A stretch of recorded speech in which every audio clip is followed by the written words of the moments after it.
Chapter 19. Hitting the uneven bottom of the passage, Sasha swept her hand around frantically for the locket.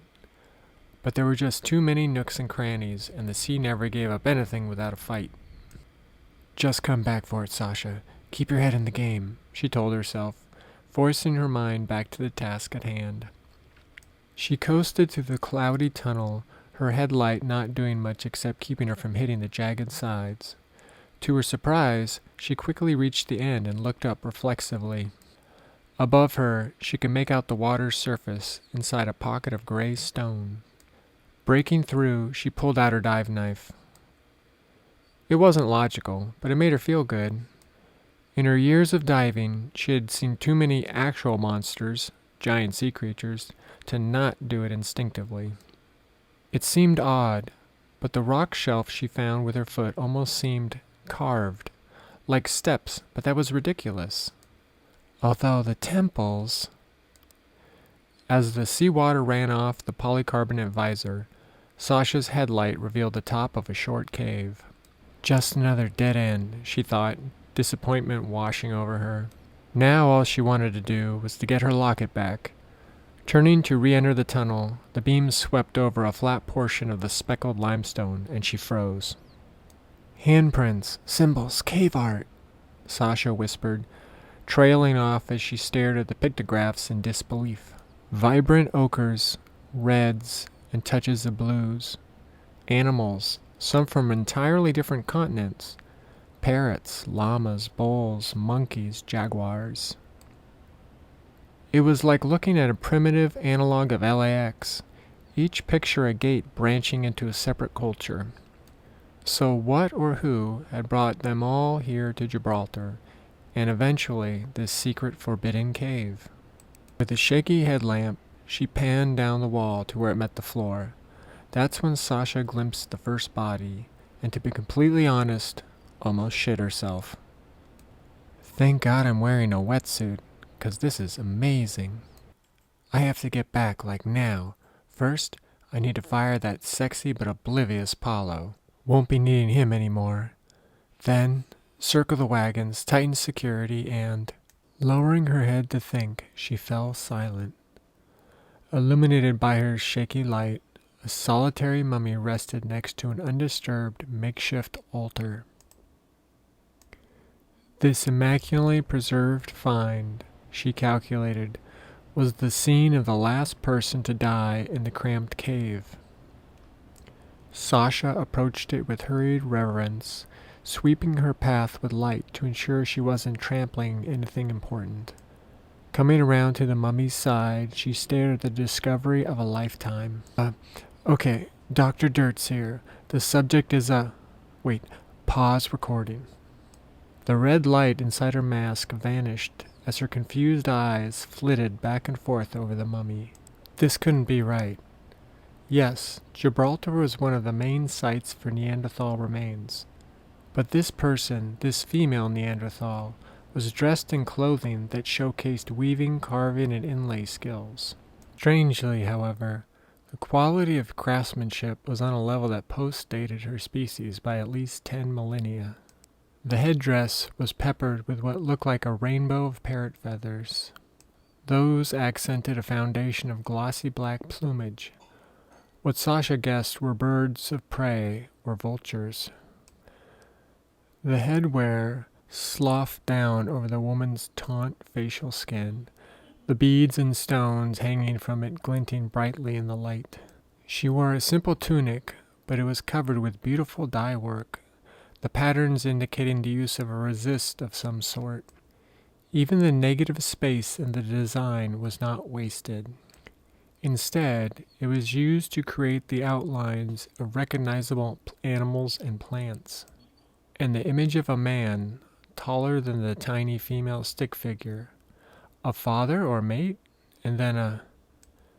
No way.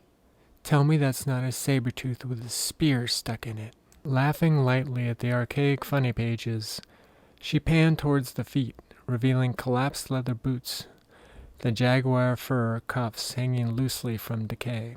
Okay, woman to woman, those are some badass shoes you got there, cave lady, Sasha said, wishing she had met this mystery figure before her lonely demise. Sasha directed her lamp to the altar and the long-gone fire. A pack was laid out, and next to it was what looked like a length of cloth with pockets. It appeared stiff as a board from salt migrating onto the surface. Salt, good. That might have helped preserve anything organic in there, Sasha said to the paused recorder. But no matter what she found in those pockets, her mind struggled to develop a viable theory for all these disparate puzzle pieces. It was all so confusing and fascinating, but she didn't have the luxury of time.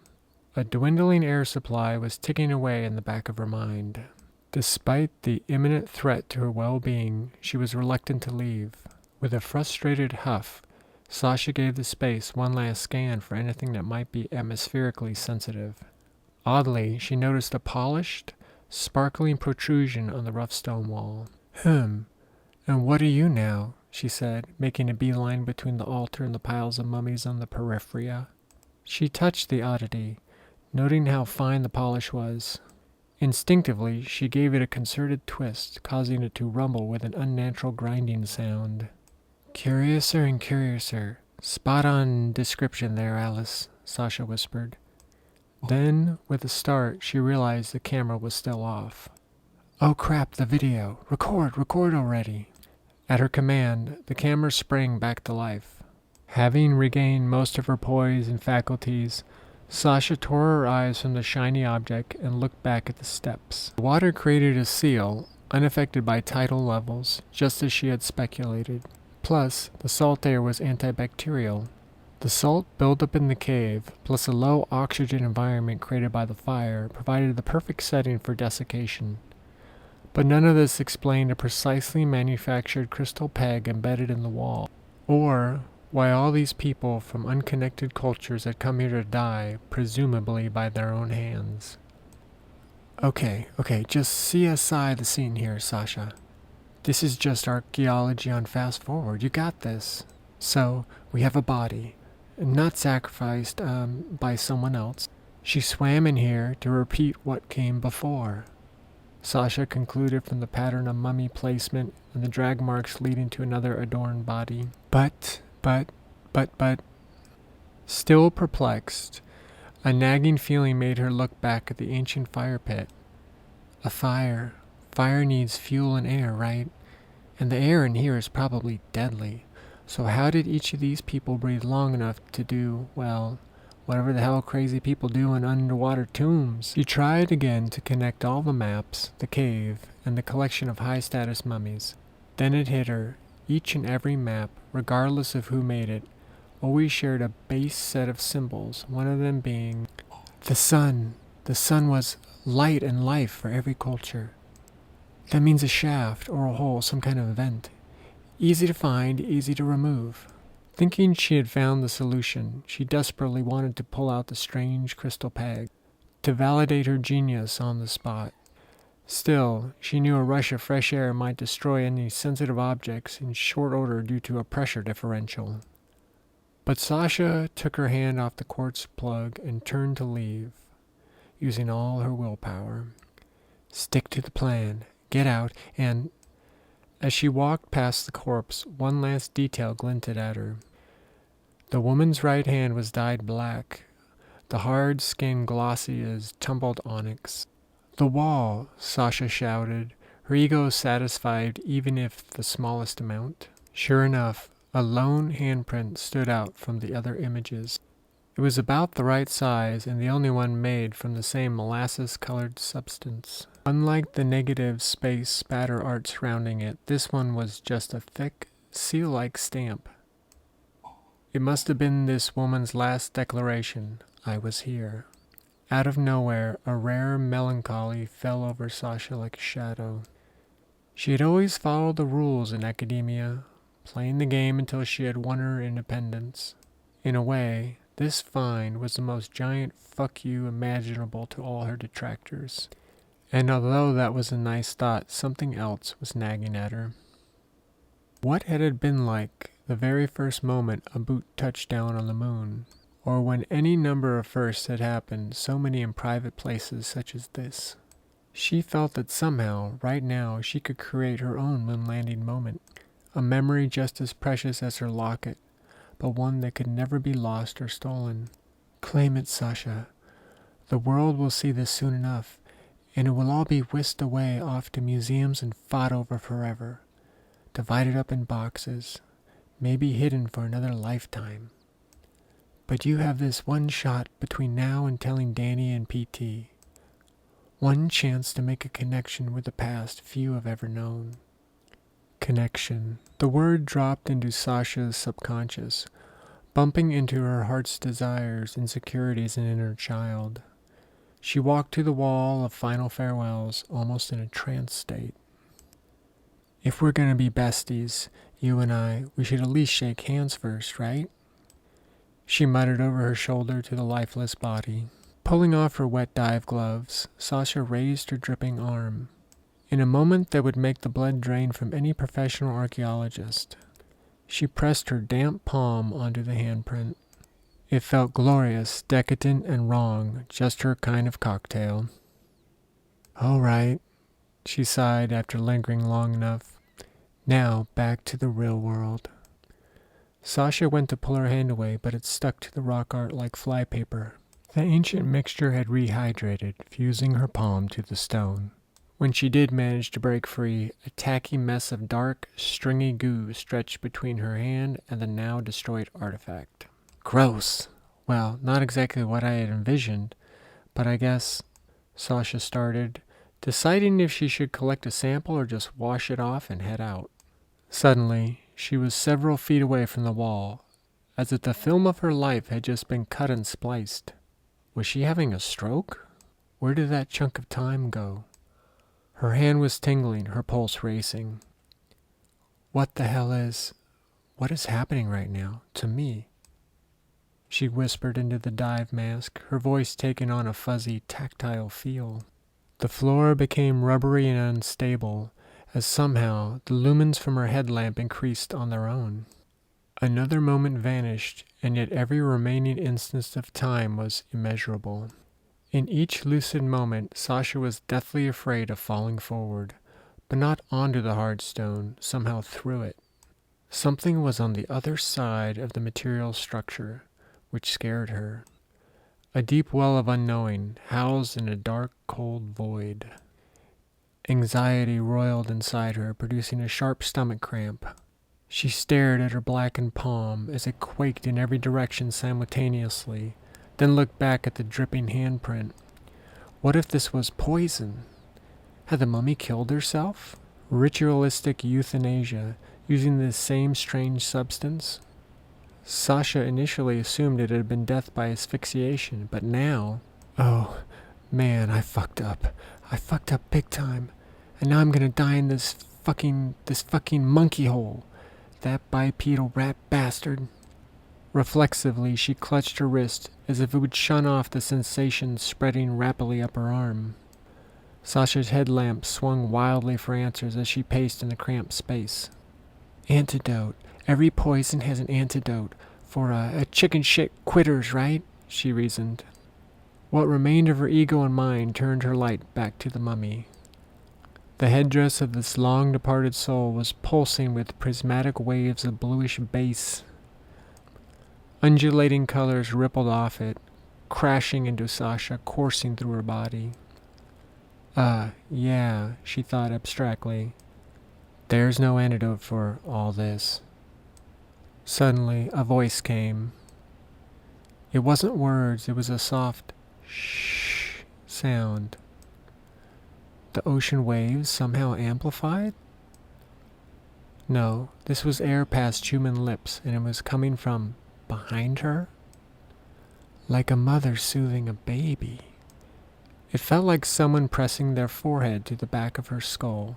There was also pressure, as if invisible fingers held the sides of her head, cupping Sasha's sweaty brow. She was frozen in terror, unable to move or even just collapse. Suddenly, a vision flashed in her mind's eye. Now she was wearing the headdress, but not now, long ago and far away.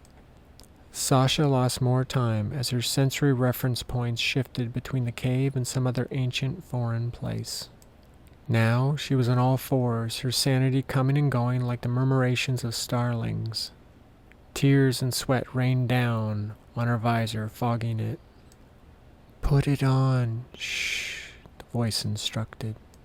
Barely able to see, she crawled to the mummy and gently slid off the ancient band of feathers, leather, gemstones, and bones. Her hands were shaking, vibrating, becoming mittens of pins and needles as if they had fallen asleep. A second later, she had lost minutes. Hours? Her mask was off, hanging in front by the air hose. Tears streamed down her cheeks as she raised the headdress, putting it on. Somehow, she knew how to wear it, as the woman had before her. She could smell the sweat on the headband, hers and hers, mingled. "Now the father, it has been so long." What? Whose father? Who are you?" She whispered in a hoarse voice that sounded alien, coming at Sasha rather than from her. The stale, ancient air assaulted her throat, making her heart race even faster as her blood filled with adrenaline. What if she passed out and suffocated, only to die next to this ancient corpse?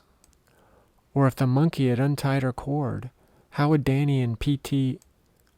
Runine, a part of the voice revealed. But at the same time, intertwined with that name was another, older whisper. Lasoni. Like, first and last name? What the shit? Look, please, I don't understand, The breath and father-son, go now. Go to the sacred belly button, the sunstone. The mysterious voices pleaded. Sasha swung her head drunkenly, looking back at the crystal cylinder, scared of what it meant to these disembodied voices. The golden quartz glinted with the erratic light from her headlamp, soaking it up and shooting it back at her. The overpowering, shimmering glow interacted with the black paste she had absorbed. Suddenly, her abs clenched, followed by a wave of nausea. Fighting the urge to throw up, she watched in horror as the cave walls bent and twisted around her. But just as quickly, the same beacon of amber crystal banished her nausea. Sasha sensed another swirling, mind-bending change coming on. Her human form felt hollow, yet somehow filled up with a burst of warm, manic energy. "The twig," one of the disembodied voices told her. But Sasha couldn't reply, as talking felt so laborious and the light felt so hypnotic. Then she was standing, not remembering the transition from floor to upright. As the room swayed, Sasha inched around the corpse with shifting, shaking legs and reached the illuminated plug. Her arm raised, stretching towards it, fingers became blurs, mere probability clouds in Euclidean space. Slowly, her hand closed on the crystal. As it did, blazing ribbons of marigold and saffron stars poured from the smooth quartz. It was so beautiful it hurt. So beautiful she couldn't blink or look away despite the burning, salty air. "Submit to me, and I will protect you, navigator." She barely heard these last words over the deafening sound of the quartz rod grinding inside the limestone shaft. When the plug finally came free, she held it to her chest, frozen in place. The morning light poured in, filling up the cave's interior, forcing her to finally close her eyes in relief and surrender. As the sun god turned Sasha's eyelids into deep orange galaxies, she lit on fire and burned to ash.